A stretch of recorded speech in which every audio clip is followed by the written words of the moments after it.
What's happening, people? It's your boy The Boxing Lowdown, and I'm back here with another video. Now, as always, don't forget to like, share and subscribe. Feel free to drop a comment if you like, and I'll happily get back to you. Now, I'm going to do a quick roundup really of some of the fights that I watched this weekend. I thought I'd put it all into one video.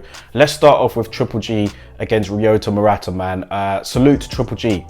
Unified middleweight champion at 40 years old. He's added the IBF strap.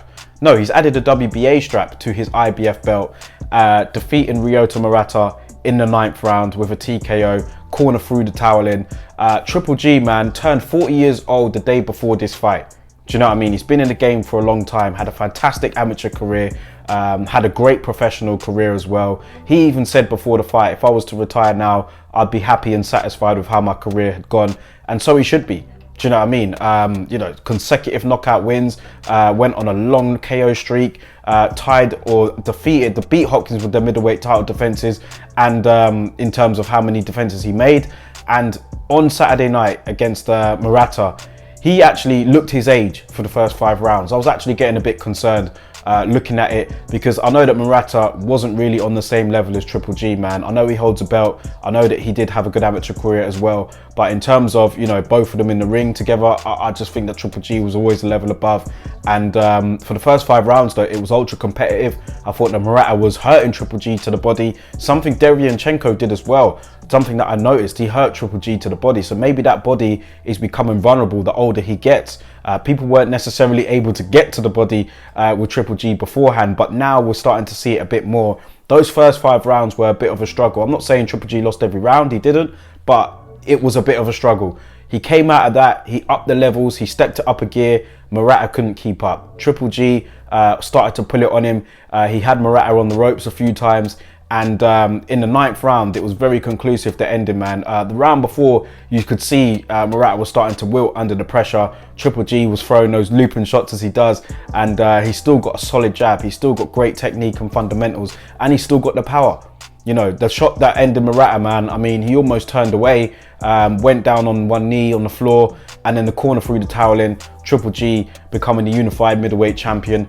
Now, the talk is, of course, him fighting Canelo next. It's looking like that is going to be a possibility if Canelo can get past Dimitri Bivol. And a lot of people, I don't want to see it. You know, I've always said that. It's not just because of how Triple G performed on Saturday night. You know, I thought he did very well to come back, you know, from adversity in the first few rounds. It's not that.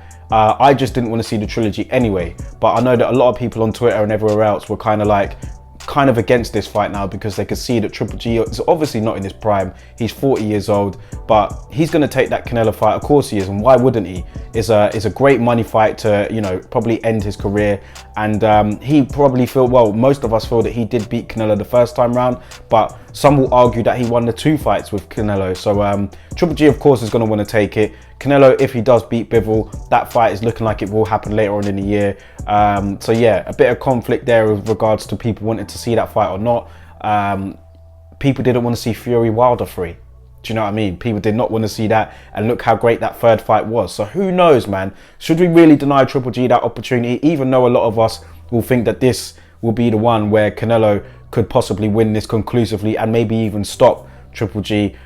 Should we deny him that opportunity? Do you know what I mean? There are other fights out there that I'd like to see Canelo win. Of course, I'd like to see him fight Benavidez. Of course, I'd like to see him fight Charlo. Of course, I'd like to see him fight Beterbiev. But, you know, he can't fight them all at the same time. So if this Triple G fight does happen, it's not what I asked for, but, you know, it will still be a big fight. It is a money generator. And yeah, it will still do big numbers. So I guess I can see this on the horizon, providing Canelo beats Dimitri Bivol. That's pretty much in stone now. Now, happy for Triple G, man. And we're going to talk even more on Thursday about, you know, his legacy and where does he stand, man. Because at 40 years old, to unify the middleweight division at his age, very impressive. Very impressive, man. So shout out to Triple G on a very good performance. Let's move on to Ryan Garcia against Emmanuel Tagoe. Not much to say, really. I wasn't really impressed at all with Tagoe. It didn't seem like he really wanted it. He showed more energy at the pre-workouts on the Wednesday before the fight than he did during the fight, man. He was really negative on the back foot. Didn't really exchange with Ryan Garcia. You know, he was the shorter man by a few inches, but he was trying to box Garcia from the outside, which didn't really make sense. Garcia just ended up, you know, marching forward, knowing that there was not really much of a threat coming back. He marched forward, he let his hands go. At times he was following Tego around the ring. I thought he could have cut the ring off a bit better, but it was his first fight after what, 16, 17 months or so. So yeah, I get it, but ultimately, I think that the fight wasn't really that much of a spectacle.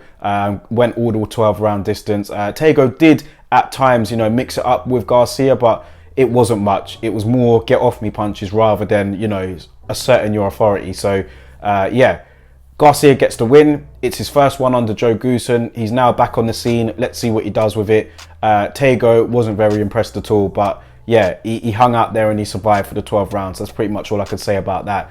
Now, Lubin and Fundora. Great fight, guys, man. If you guys haven't seen it, I'm sure most of you lot have, but fantastic fight. Really lived up to the billing. It was the fight that most of the hardcores were looking forward to the most. Fundora coming out with the win after Lubin's corner pulled him out in the 9th. Good decision, man. Overall, though, it was a great back and forth fight. Both men traded knockdowns. Fundora scored a beautiful knockdown in the 2nd round, man. That right uppercut, I don't think Lubin was the same after that. Even though he went on to score a knockdown himself in the 7th, it seemed like he was taken out of his game plan after that, man. And yeah, it was a back and forth fight. Lubin, he got caught with quite a few punches and he was getting some bad swelling. And, you know, he did have Fundora going a little bit, though. In the 7th and 8th round, Fundora kind of took that round off as well. But he recovered in the 9th, and then you saw what happened, man. I don't think that any guy, especially Lubin, I don't think Lubin could, you know, I don't think he should really take any sort of criticism from this fight, man.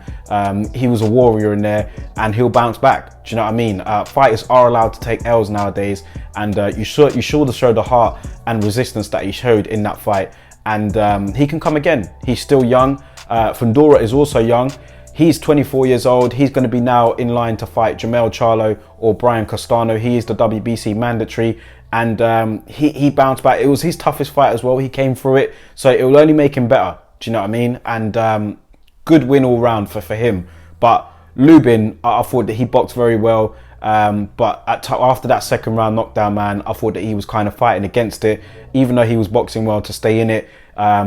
A few shots were just wobbling him, man. And like that chin, he ain't got a bad chin, but I just felt that he was affected by some of them punches, man. Just the sheer size of Fundora.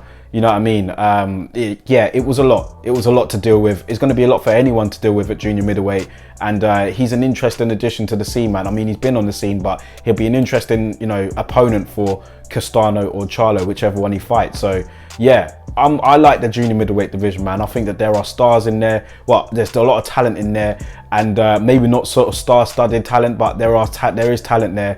And it'll be interesting to see how it all develops, man. Lubin could definitely bounce back from this. There are guys that he can go in the ring with. He's still young. So his 2nd defeat. Fundora is still undefeated. And yeah, overall great show, man. But that was the fight I definitely recommend you to watch if you haven't seen it already, man. Both men traded knockdowns. Fundora getting the win in the 9th round. Great fight and spectacle overall. Let me know your thoughts about these weekend's fights in the comment section below, guys.